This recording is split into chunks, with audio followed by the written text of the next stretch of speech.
नमस्कार दोस्तों, मैं मुकेश कुमार आप सभी का स्वागत करता हूं आज के इस वीडियो में। आज हम लेकर आए हैं अनुलोम विलोम प्राणायाम, जो कि बहुत ही सजग आसन है, बहुत ही सरल आसन है और इस अनुलोम विलोम से हमारे शरीर पर बहुत ही एक्टिव प्रभाव पड़ता है। हमारा शरीर बहुत ही कुशाग्र होने लगता है और चमकदार दिखता है साथियों। तो आज हम करेंगे अनुलोम विलोम और आप भी हमारे साथ करिएगा अनुलोम विलोम प्राणायाम। बहुत ही प्रसिद्ध प्राणायाम है अनुलोम विलोम। तो साथियों, अनुलोम विलोम करने के लिए हम किसी भी आसन में बैठेंगे, चाहे जिस आसन में हमें अच्छा लगेगा उस आसन में हम बैठेंगे। तो चलिए हम पद्मासन के आसन में बैठकर इस आसन को करते हैं, लेकिन इस आसन को इस तरह से बैठकर, ये पद्मासन है। पद्मासन लगाने से हमारा जो शरीर होता है, रीढ़ की हड्डी होती है, वो अपने आप सीधी हो जाती है और शरीर बिल्कुल सीधा रहता है। और इस आसन में जो नहीं बैठ पाते वो सुखासन में बैठ सकते हैं। सुखासन इस तरह से लगाते हैं अपने पैर को, बिल्कुल सुखासन, जिससे पैरों में कोई दिक्कत ना हो, तकलीफ ना हो। अगर कोई दर्द हो रहा है तो उसको आप घटा बढ़ा सकते हैं अपने इच्छानुसार। इस आसन को बहुत लोग वज्रासन में भी करते हैं, जो वज्रासन इस प्रकार से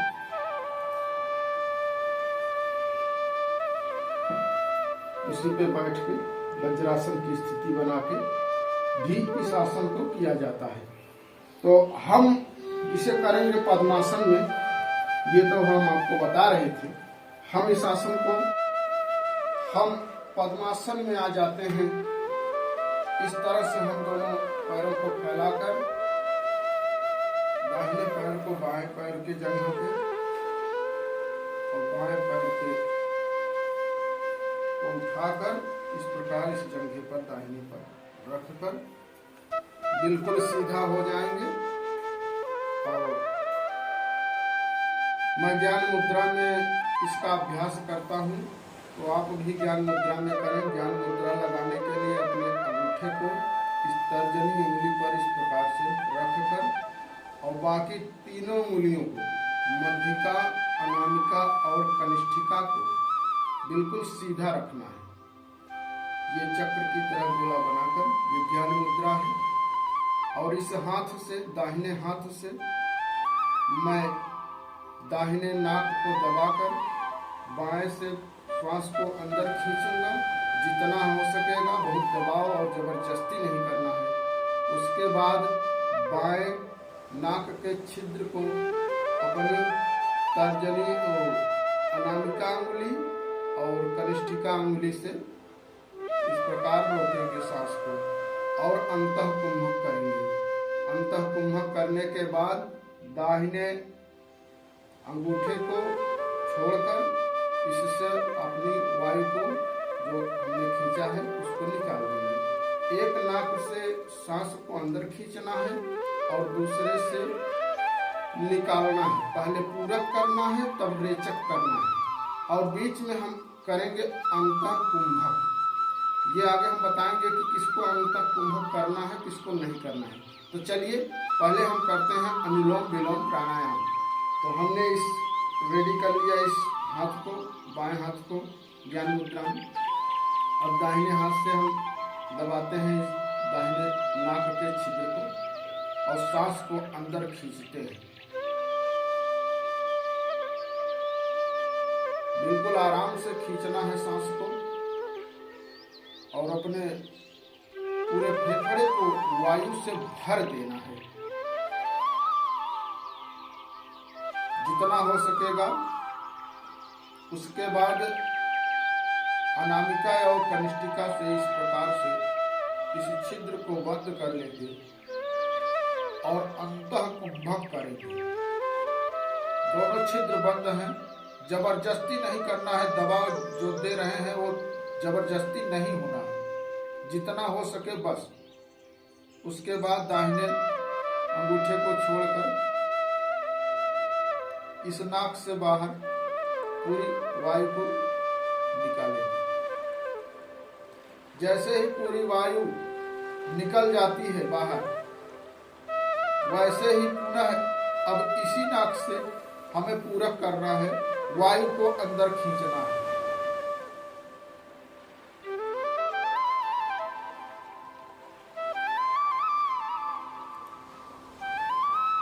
जब पूरी वायु हमारे फेफड़े में भर जाए तो पुनः इसको बंद करना है और अंतःकुंभक करना है।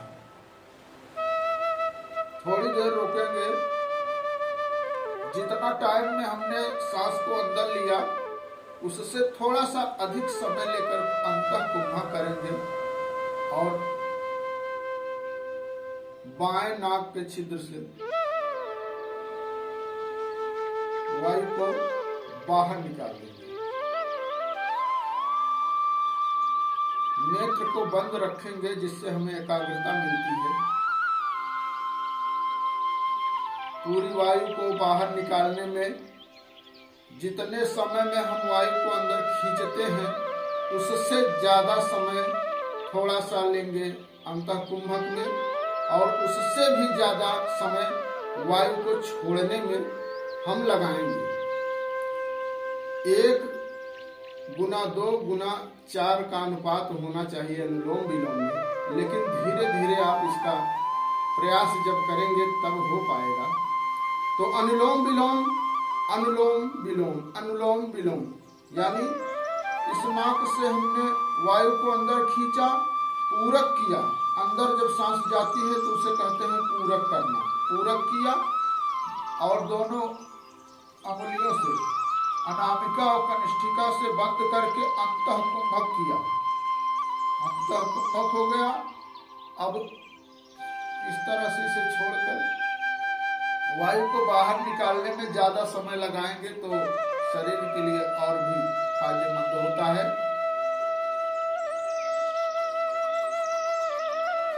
अंतःकुंभक करने के बाद मैंने रेचक किया। रेचक जैसे ही रेचक पूरा होता है फिर इसी नाक से जिससे रेचक कर रहे फिर उसी से पूरक कर लें और अगली नाक के छिद्र से निकाल लें। एक बार इससे सांस लिए, अंतःकुंभक किए, रेचक किया, निकल गया, वायु को निकाल रहे हैं। रेचक मेरा पूरा हो गया, पूरा वायु निकल गई। अब पुनः इसी नाक से हम वायु को अंदर खींच रहे हैं, पूरक कर रहे हैं। अब इसको बंद करके अंतःकुंभक करके इस छिद्र से निकालेंगे। अब पूरा रेचक हो गया, वायु पूरी निकल गई। अब पूरक इसी नाक से करेंगे।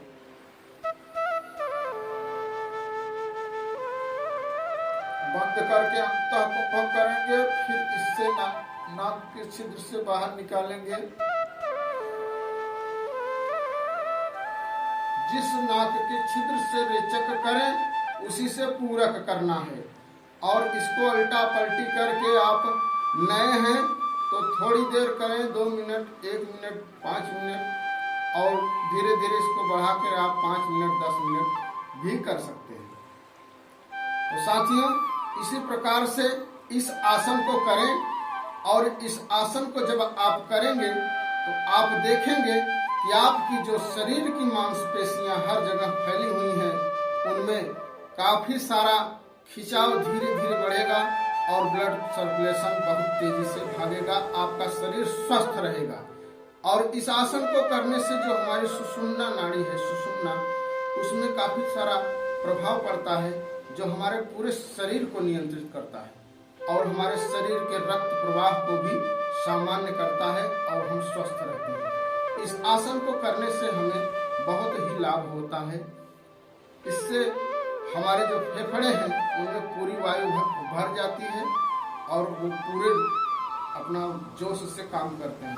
साथियों, हम आपको बता दें कि इस भाग दौड़ जिंदगी में हम और आप सभी लोग काफ़ी सारा ध्यान इस सांस पर नहीं देते और हमारा जो फेफड़ा है वो पूरा नहीं फूल पाता, क्योंकि हम पूरी सांस अगर जो लोग दौड़ते हैं धूपते हैं उनके लिए तो उनका पूरा ऑक्सीजन जाता है, पूरा शरीर पंप करता है हृदय। लेकिन बहुत से ऐसे लोग हैं जो बैठे बैठे कंप्यूटर पे काम करते हैं, ऑफिस में काम करते हैं, तो वो अपने सामान्य गति से ही काम करते हैं, जिससे उनके पूरे फेफड़े पूरे खुलते नहीं और पूरी सांस जब उसमें नहीं जाती, पूरा हवा नहीं जाता तो पूरा नहीं फूलता।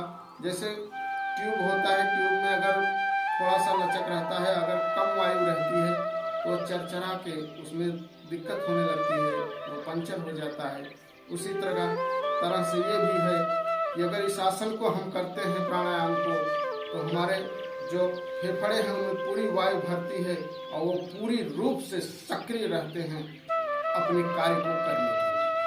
तो साथियों, इस आसन को करने से हमें जैसे सर्दी जुकाम और दमा जैसी बीमारियां, भयंकर बीमारियां भी हमारे इस आसन से बचाव करती हैं, उन बीमारियों को नहीं होने देती, उसका काफ़ी सारा बचाव करती है।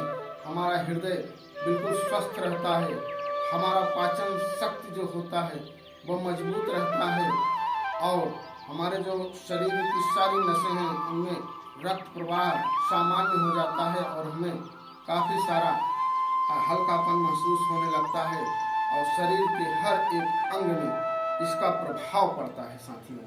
और जो हम सांस को लेते हैं तो हमारे दोनों नाक के जो रास्ते हैं वो बिल्कुल साफ रहते हैं और हमें कोई परेशानी नहीं होती सांस लेने में। तो साथियों, आप भी इस आसन को करिएगा। जिन लोगों को कोई सांस की बीमारी हो वो लोग इस आसन को अगर करना चाहते हैं तो वो लोग अंतः कुंभक नहीं करेंगे, वो एक नाक से सांस को अंदर खींचेंगे, अगली नाक के छिद्र से उसे बाहर निकाल देंगे। कुंभक नहीं करना है, सांस को अंदर रोकना नहीं है। जब भी आप इस आसन को करें तो कहीं साफ स्थान पर करें, गंदे स्थान पे ना करें, जहाँ साफ माहौल हो, अच्छा माहौल हो, शांत माहौल हो। आंख को बंद करके करें। स्वस्थ स्थान पे करने से हमारे जो फेफड़े में वायु जाएगी स्वस्थ होगी और हमें स्वस्थ बनाएगी। तो साथियों, आसन करते समय आपको बोलना नहीं है, हम बोल रहे थे आपको बताने के लिए। आप जब भी इस आसन को करें एकाग्र होकर, शांत होकर करें। तो आशा करता हूँ आप लोगों को यह वीडियो अच्छा लगा होगा। अच्छा लगा होगा तो चैनल को सब्सक्राइब करिएगा और वीडियो को लाइक भी करिएगा। मैं अगली वीडियो में आप सबसे फिर मिलूंगा। तब तक के लिए आप सभी से लेता हूँ विदा। नमस्कार।